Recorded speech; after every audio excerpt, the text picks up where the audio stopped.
সবাই যখন দাঁড়িয়ে গেছে রাখালকে দিতে হবে দেখতেছে কি দেখতেছে রাখাল কি দেখতেছে প্রথম যেটা হাত ধরে আছে মহাজিম যে বলছে সঙ্গে সঙ্গে রাখাল আল্লাহ করে হাত ছাড়া দিচ্ছে হাত ছাড়া দিয়ে বলতে গেলে ভাই ইমাম সাহেব ভুল করলে মানুষ লোক মাথায় আর এখন পর্যন্ত মসজিদে আকাবাদি সে রাখাল করি তুমি আল্লাহ লোক মাঝে তার মানে রাখাল বলতেছে এই জমি কাহারে এত বছর আগে সামনে নামাজ পড়িস এখনো গ্রেফতার করে দ্বিতীয় কাতার থেকে এক সাহাবি উনিশে রাখালে হাত ধরে এক কাতা দেয় পাঠাই তারে তুই কানা কারাগারে তিরস্কার করিস তার সঙ্গে বেয়াদবি করতেছিস এই পাগল যে লোকটা তোর হাত ধরেছিল ওই মানুষটারে তুই চিনিস ওই মানুষটা হলো আল্লাহ নবী নবর জামান ওসমান গনি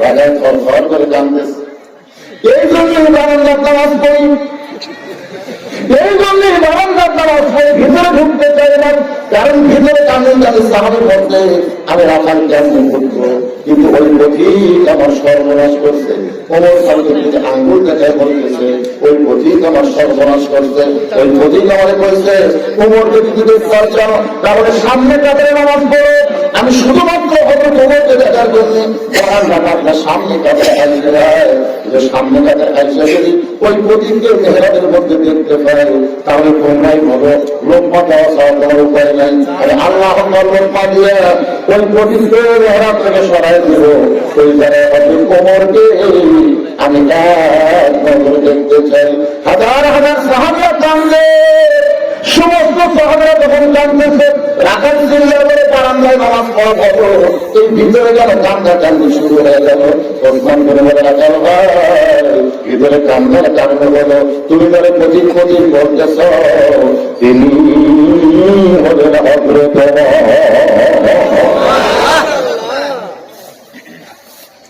যে বলছে তুমি যারা কঠিন বলতেছ তিনি হলেন হযরত গাছের গোড়া কাটতে কাটতে যেমন ঠাস করে পড়ে যায় রাখাল জামনি পড়ে যায় টাকা মজুর মতন ছটফট করে বলতেছে আমি আপনাকে তওবা করেছি আমি আপনাকে মুনাফিক করেছি আমি আপনাকে খন্ড করেছি অথচ অত রাখালকে আপনি কিছুই বলেননি আমি আপনাকে কি করছি আমি আপনাকে আমি আপনাকে ভঙ্গ করেছি অথচ অধমরাকে আপনি কিছুই বলেন নাই সঙ্গে সঙ্গে মসজিদের সমস্ত মুসলিম জিল্লায় বলেন কে রে এই মসজিদের মধ্যে কে রে কারে তৌবা করেছেন কারো মাফিক করছে কারো ভঙ্গ করছে তার সামনে আলো কারো কি বলতেছে আপনার কি মনে করতেছেন যে আমার রাস্তা থেকে শয়তান পয়দা জানা আমার আসল বলেছে আমার পরে কেউ ডবি হলে অমুক আল্লাহ বলি বানাবো আর তার সামনে সারা কি করেন তৌবা করেছে মুনাফিক করছে ভঙ্গ করছে আপনি কিছুই করেন সবাই মনে করছে পাগলা বুঝলেন এই পাগলা কোন দিকটা ঢুকলো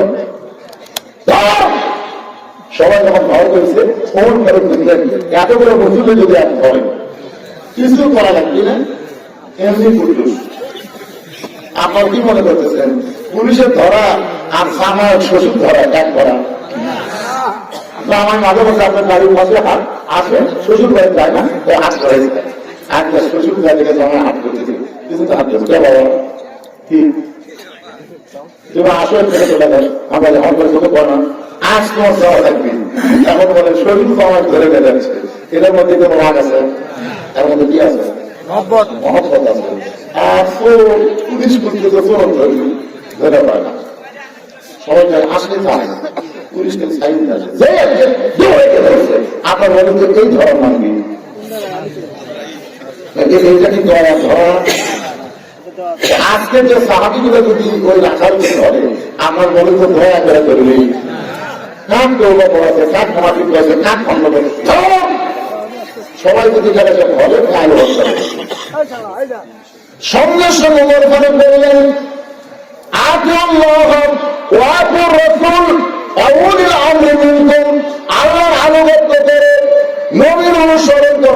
তোমাদের আমির আমাকে আমাকে কি তোমরা মানো? সবাই বলে হাজার বার মানি। ওমর ফারুক বললেন তাহলে আমারই তওবা পড়াইছে, আমার মুনাফিক কইছে, আমার ভণ্ড কইছে, এর বিচার হবে আল্লাহর কোরআন দিয়ে। কি দিয়ে? এর বিচার হবে আল্লাহর কোরআন দিয়ে। আপনারা বলেন তো বাংলাদেশে কি আপনারা আল্লাহর কোরআনের বিচার দেখছেন? বাংলাদেশের বিচারে সাইজ করেন। একটা দৃষ্টান্ত দিলে বুঝবেন। 6 বছর আমি বাগান করি, 6 বছর।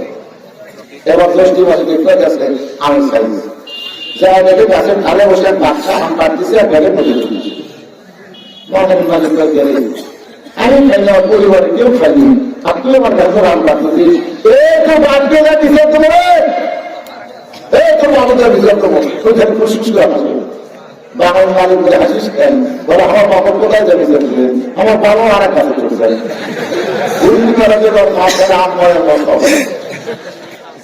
গাছের নিচে বসে কান্দার বলে আল্লাহ পিরিয়ার দেবন তার কাছে বাবু শোন, দেখা শোন। আপনি আমাদের বাংলাদেশের অবস্থা কি আছেন? সব সালাই শোন, সব সালাই। আমি বলবো সব সালা আপনার বলবেন শোন। চোরের বিচার করবো যে কোনো পানি এই ধরনের পানি মুরগি চোরা চলে গেছে মেম্বরের কাছে। মেম্বর করতে করিনি, চোর গেলে হাসে। আমি করি মুরগি চুরি, মেম্বর করে কম চুরি।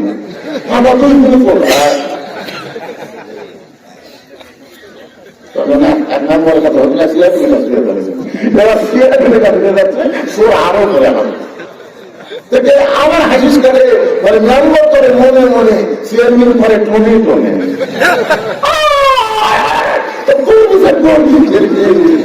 সোরের দেশে সোর কোনদিন বিচার হয় না, কথা কন না রে।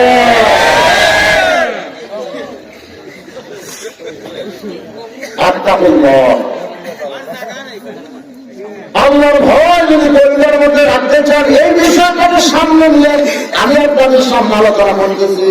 ওমর ফারুক বললেন আল্লাহর কোরআনের বিচার হবে। আমারে তওবা করাইছে, আমারে মুনাফিক কইছে, আমারে ভণ্ড কইছে, আল্লাহর কোরআনের বিচার হবে। এই বিচারে কারা কারা দেখতে চাও? প্রত্যেকটা সাহাবী দুই হাত ছড়েছে।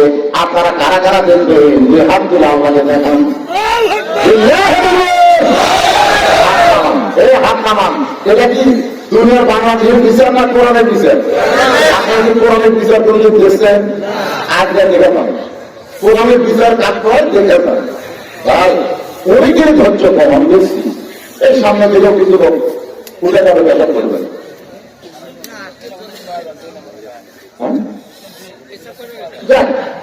পেশাব করা, পায়খানা করা। কিন্তু আজকে যে ওয়াজটা করতেছি আমি কিন্তু শারীরিকভাবে অসুস্থ হয়ে গেছে, পানি চালা না কিনে সেটা নেই, মুখ আমার শুনে যাচ্ছে।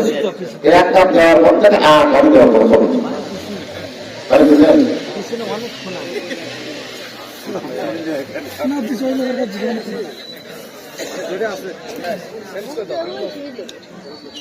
করছিলাম পয়লা ডিসেম্বর, সোশ্যাল মিডিয়ার মাধ্যমে আপনারা অনেক কিছু জানছেন। মানে ট্রাক এবং বাস দূরে বাড়ছে, কিন্তু আল্লাহ পাক আমাদের বাঁচায় রাখছে 3টা কারণে। তিনটা। 1 নম্বর কারণ হলো আমি 1 তারিখে অ্যাক্সিডেন্ট করছি আর 2 তারিখে মাদ্রাসার হুজুরের বেতন দিই। আল্লাহ যদি মরে তারা বেতন কে দিবি না। প্রত্যেক দিন পেশাব নামাজের পরে মাদ্রাসার এজেন্টদের নিয়ে হুজুরা দোয়া করে যে মাওলানা সাহেব, মুফতি সাহেব তো অস্ত্র গেল, সুস্থ শরীরে যেন ফেরত হয়। এটা হলো 1 নম্বর কারণ। আর 2 নম্বর কারণ হলো আমার মা আমাকে হাত ধরে বলছে, আরো সাথে তোর বাপ বলছে, তোর বাপের ভাড়া অপিল করছিস, আমার জানাবার পড়ালে দোয়াটা নেই। আমি বললাম মা আপনার মরবেন না, আপনাকে মরবে তো মারবে। সবসময় তুই বলি যে মায়ের তো আল্লাহ কবুল করে, আমি সবসময় আল্লাহ দোয়া করি আমার জানাজা না করে কোথাও মৃত্যু না হয়। তো 1 তারিখে আমি অ্যাক্সিডেন্ট করছি আর আমার মা মারা গেছে 25 তারিখে।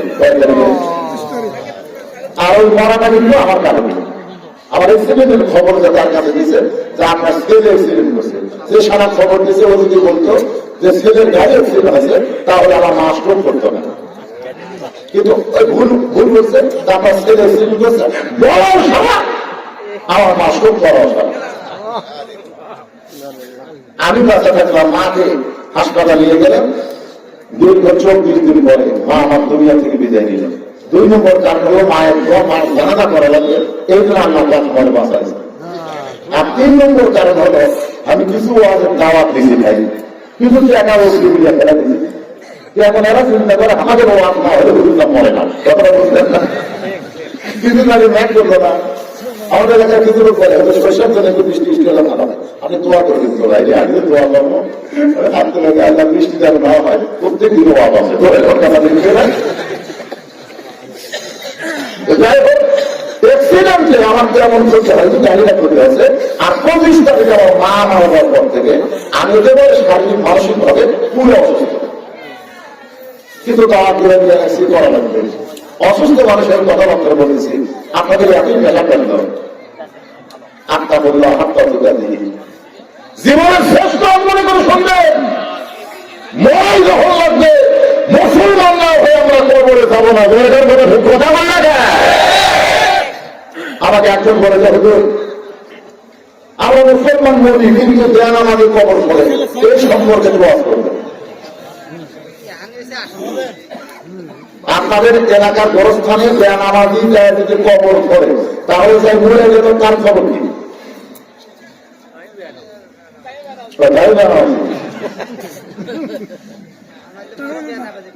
আপনারা শোনেন, মা খাদিজা যখন দুনিয়া থেকে বিদায় নিলেন, তখন রাসূলের কাছে 2টা ওসিয়ত করলেন। 1 নম্বর ওসিয়ত হলো আমি মরে যাওয়ার পরে ফাতেমা আমাকে গোসল করাই দেবে, ফাতেমা ছাড়া অন্য কোনো মেয়ে যেন আমাকে স্পর্শ না করে। 2 নম্বর ওসিয়ত হলো ফাতেমা আমাদের কাপড়ের কাপড় পরাবো, ফাতেমা ছাড়া অন্য কোনো মেয়ে যেন কাপড়ের কাপড় না করে। তাহলে বোঝা গেল মরার আগে ওসিয়ত করা যায়, যাইতে যায় না, আগে ওসিয়ত করবেন আমি মরে গেলে বেড়ানো যেন আমার কবর না করে। যদি বলে নামাজি খবর খবর জানে না, তখন আপনাকে বেনামাজিকে নামাজি করার টার্গেট দেওয়া লাগবে না। ভাবি প্রতিদিন চলো ভাই মসজিদে যাই, যদি নামাজ পড়েও যায় না পড়েও যায়, দেখতেছে না কিন্তু বাইরে কাজ এলাকা করছে না। একদিনে আপনাকে এলাকার বড় বাবার নাম কি, আশেপাশে বড় বাবার নাম মোটাপুর বাজারে ওকে ধরছেন 3:30 করে সব ভাই মানে এখন কোন নামাজ নামাজ হয়ে তোকে একটু চা খেলাম। আপনার বলেন তো নামাজের কথা বলতে যে গরম হয়, চা খাওয়ার বদলে সে গরম থাকবে। চাষ করলে যেটা বলতেছে নিমকি দাও, পেঁয়াজি দাও, জিরে দিলাম, তুই আমার ভাই না, আর নিয়োগ করছি তো 50 টাকা দিলাম, কেমন 40 টাকা যখন খাওয়া হবে তখন আসলে পাওয়া যায় আমার। তখন নামাজি বলতেছে সালাম মহাজির আটকে নেই করে তো 50 টাকা কিনে বসে 40 টাকা কিনে আঘাত দিল।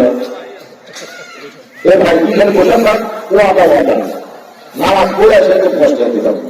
এই কথা বলে নামাজ দেন আমাদের চক করে হাত ধরছে, নামাজি বলতেছে হাত ধরলি দেন তুই একলাই যাবে এমন করি না,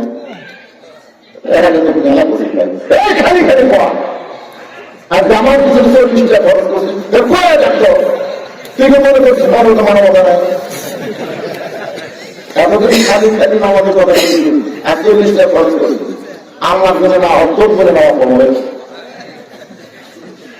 আপনার মনে মনে চিন্তা হয়েছে আজকে যখন সবার চাই তাহলে নিয়ে যায় মসজিদের কাছে গিয়ে বলতেছে ভাই যান নামাজ পড়বার গেলে অজু করা লাগবে, অজু করার পরে বলতেছে ডান পায়ে ঢোকা লাগবে, ডান পায়ে ঢুকলে আমাদের দোয়া করে ঢোকা লাগবে, দোয়া করে সেই মসজিদের বারান্দায় ও সামনে কাতারে গিয়ে আল্লাহ বলতেছে আল্লাহ আমার দায়িত্ব হলো তোমার নামাজি বান্দাকে মসজিদের মধ্যে ঢুকে দেওয়া, আর তোমার দায়িত্ব হলো হেদায়েত দেওয়া।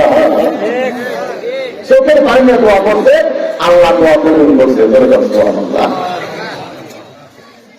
তো ভাইজান নামাজ ফজরের 2 রাকাতের পরই ওমর ফারুক আল্লাহর কোরআনের আকারে বিচার করবে।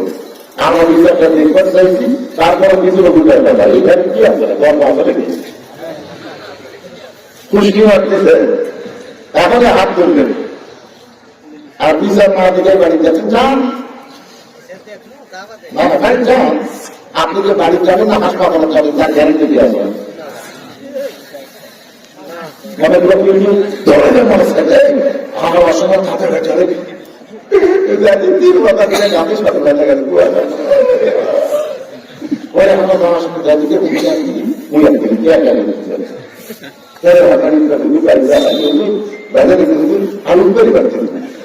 ধরে আবার শেরপুর হাসপাতালে ভর্তি করে দিয়ে আমাকে